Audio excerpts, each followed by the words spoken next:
लगता है भ्राताश्री आ गए। Shown, shown! भ्राताश्री, कस्तूरी मृग कहाँ है? नहीं,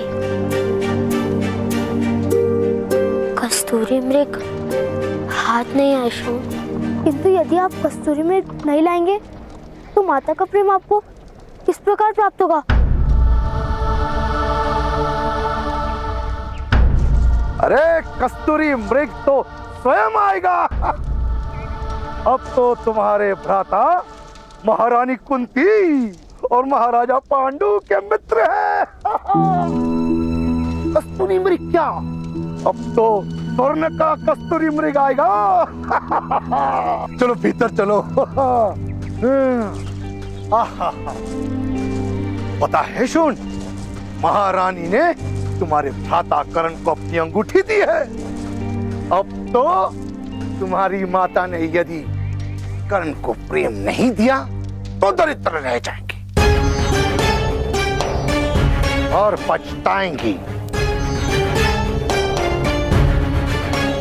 आर्या, जेठ जी से कहिए कि कुंती बोझ का राज सारथी एक छोटे से गांव में छोटे छोटे रथ बनाकर पूरे वर्ष में केवल 2 सुवर्ण मुद्रा प्राप्त करते हैं। इससे अधिक दरिद्रता और क्या आएगी?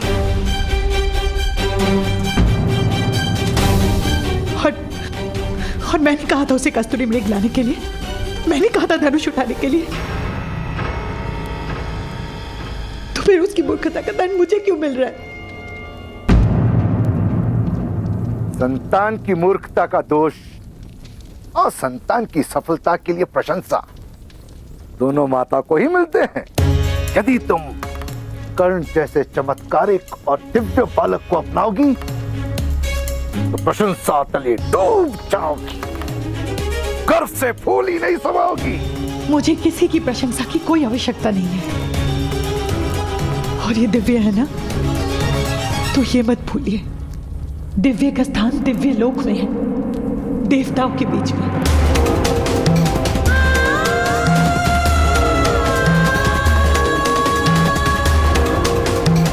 मनुष्य लोक में हम जैसे साधारण मनुष्य के बीच में नहीं।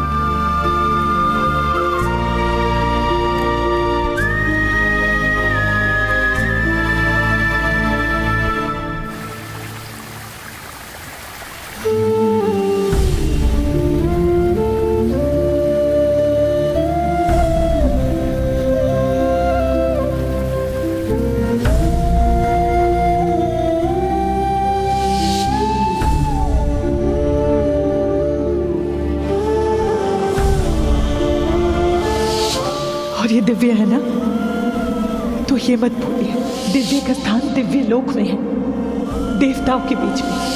मनुष्य लोक में हम जैसे साधारण मनुष्य के बीच में नहीं।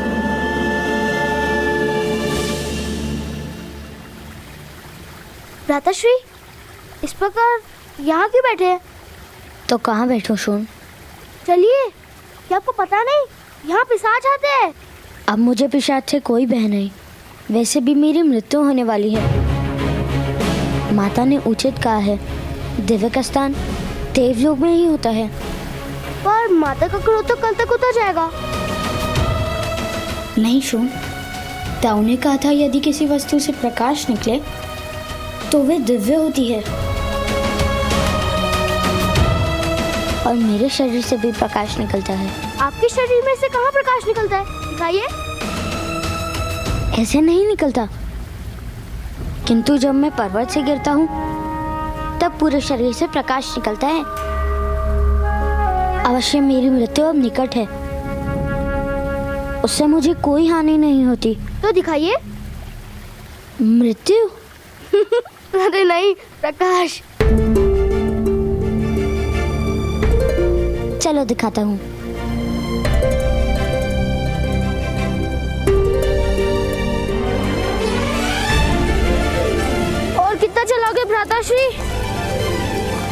अब अपना दिखा दो ना दिव्य कवच। ठीक है।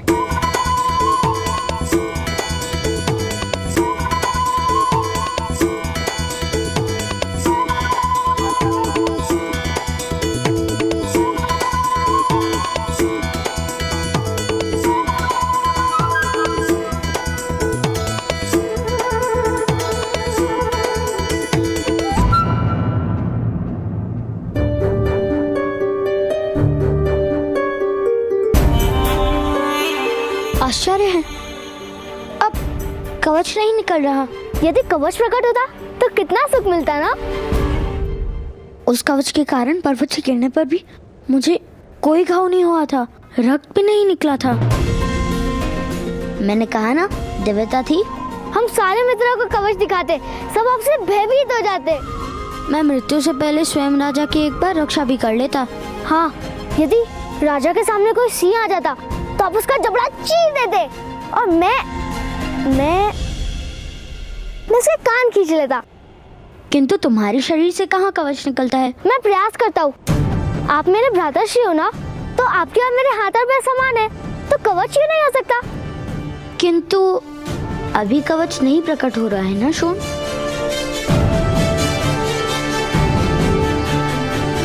संभवतः पर्वत से गिरने पर प्रकट हो। मैं प्रयास करता हूँ। नहीं शोन, ठहरो, ऐसा साहस करना उचित नहीं।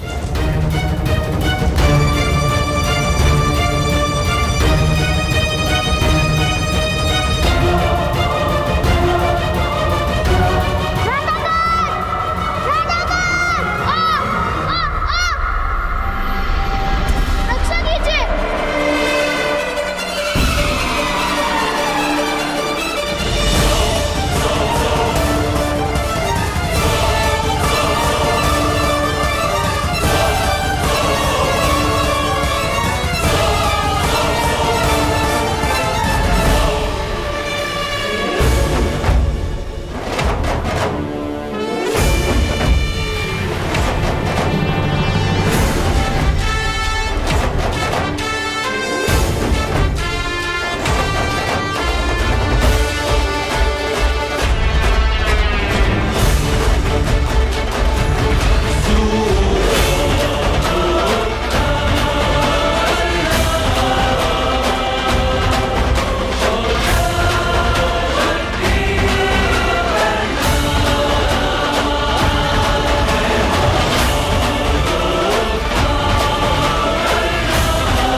भ्राताश्री के शरीर से कवच प्रकट होता है।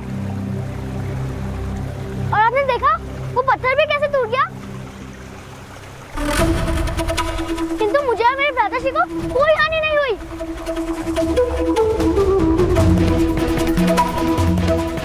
माता, अब ने देखा मैं दिव्या हूँ ना।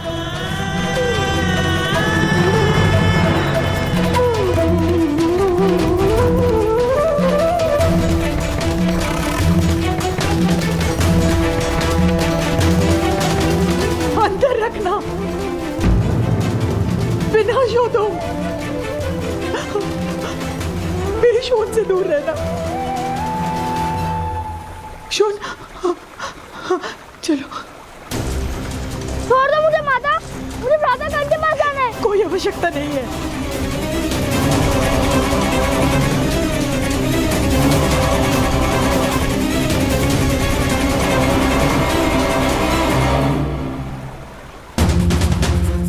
ज्यादा कौन दिव्य है माता? क्या आपने उनको दिव्य कवच नहीं देखा? अब हमें कोई हानि नहीं होगी। कर्ण स्वयं हानि है शोण। यदि तुम उसके साथ रहे तो तुम पर भी विपदा आ पड़ेगी। तुम क्यों नहीं समझ रहे हो शोण? कर्ण का कवच केवल उसी की रक्षा कर सकता है, किंतु वो हम सबके लिए मृत्यु का कारण बनेगा।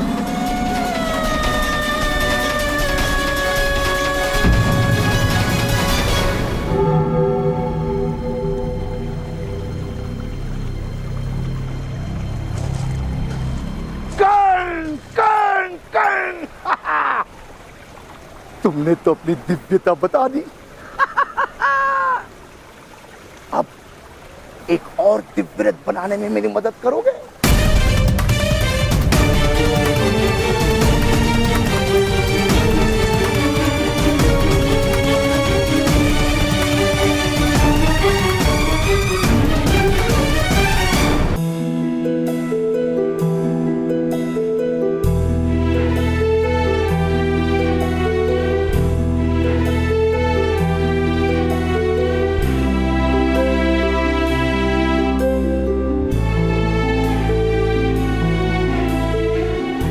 मेरी दिव्यता माता के लिए क्रोध का कारण क्यों बन गई था?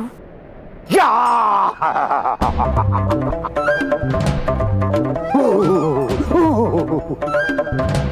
तुम्हारी माता भयभीत हो गई होगी। हमारी दिव्यता तो प्रेम का कारण है पुत्र। किंतु माता को मेरी दिव्यता से प्रेम नहीं हुआ था। दिव्यता और प्रेम का कोई संबंध नहीं होता पुत्र। दिव्यता से या तो श्रद्धा जन्म लेती है या फिर भय। और तुम्हारी दिव्यता से तुम्हारी माता अधिक से अधिक तुम्हें प्रणाम कर सकती है, प्रेम नहीं।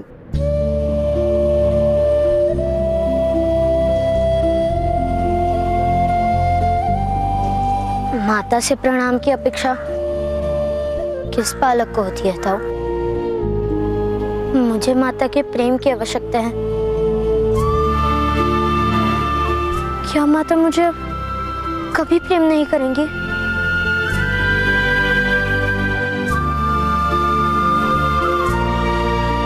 नहीं नहीं पुत्र नहीं, ऐसा नहीं है। तुम्हारी माता तुमसे बहुत प्रेम करती है। ईश्वर हो या माता, अपनी निर्बल संतान को सदा ही अधिक प्रेम दिखाती है। और शून में तुम जैसा चमत्कारियां तो है नहीं, शक्तियां तो है नहीं, बस इसी कारण तुम्हारी माता शून पर अधिक ध्यान देती है। हाँ।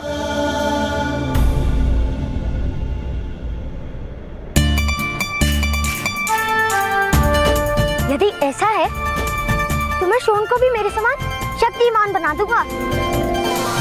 फिर माता हम दोनों को एक समान प्रेम करेंगी।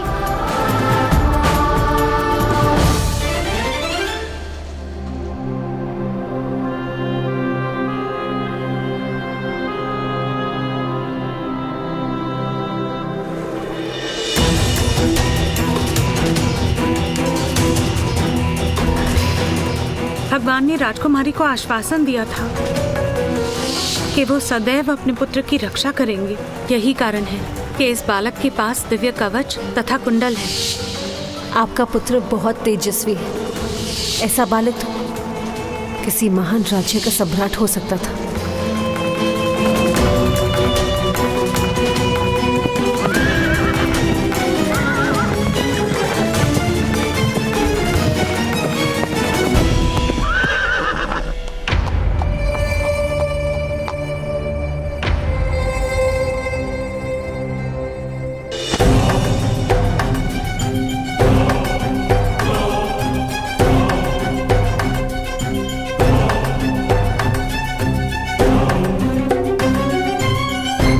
मध्य महोदय।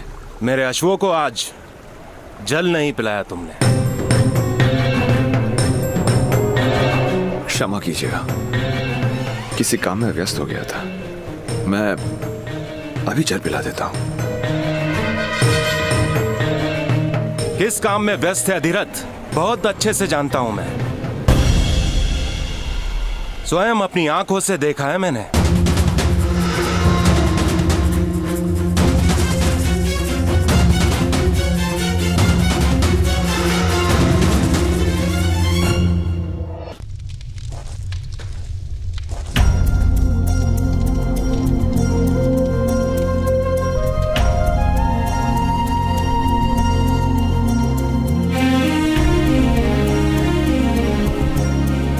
पहले खा लो। इतना क्रोध क्यों शोन? माता ने कहा है कि आपके कवच के कारण हम सबकी मृत्यु हो जाएगी। किंतु मैं जानता हूँ जब तक आप हमारे साथ होंगे तब तक मृत्यु हमें स्पर्श भी नहीं कर सकती है। किंतु माता ये बात समझती क्यों नहीं? अच्छा पहले खा लो। किंतु तुम तो ये बात समझते हो ना? अवश्य, मैं आपसे अत्यंत प्रेम करता भ्राता, 4 लड्डुओं से भी अधिक। किंतु माता आपसे प्रेम नहीं करती, यही कारण है कि माता ये बात समझती नहीं। शीघ्र ही माता मुझसे प्रेम करने लगेगी।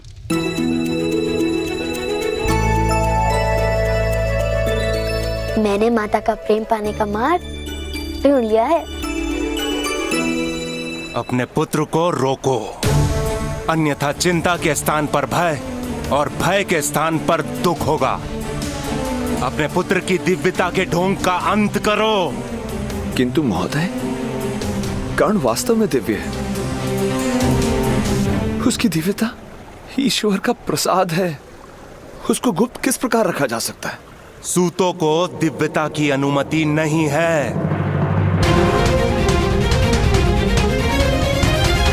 ईश्वर का प्रसाद जात पात नहीं देखता महोदय। यदि ईश्वर का प्रसाद है तो उसे मंदिर में बिठाओ और गर्भगृह का द्वार बंद कर दो, तब उसका नमन किया जाएगा। किंतु जीवन मंदिर में नहीं बीत सकता, उसे संसार में आना ही पड़ेगा। और जिस दिन वो समाज के मध्य आया, उस दिन उस पर जात पात का बंधन अवश्य होगा।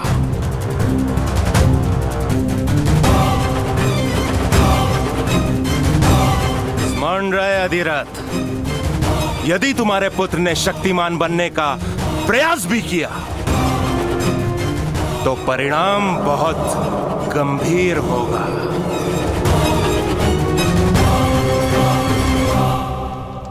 हाँ, मैं तुम्हें भी अपनी भांति महान धनुर्धर बना दूंगा। उसके पश्चात माता का प्रेम मुझे भी प्राप्त होगा।